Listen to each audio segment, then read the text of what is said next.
মা 3 বছর ধরে দেখতে পান না। ডাক্তার বলেছে অপারেশন করলে আবার দেখতে পাবেন, কিন্তু টাকা কোথায়? মা বললেন, বাবা, মরার আগে একবার তোর মুখটা দেখতে চাই আমি।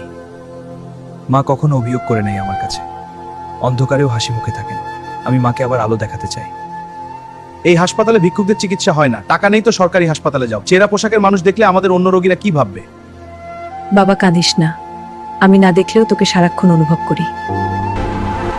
মা, তুমি এখানে দাঁড়াও, নড়বে না, আমি আসতেছি। তোমরা কেউ ভয় পেও না, আমি আছি, সবাইকে বাঁচাব। মা হাত দিয়ে আমার পোড়া গালটা অনুভব করলেন, কিছু বললেন না, শুধু বুকে জড়িয়ে ধরলেন।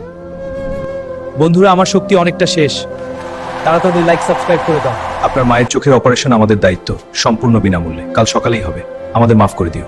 সারা রাত বাইরে বসে দোয়া করলাম, আল্লাহ আমার মাকে সুস্থ করে দাও।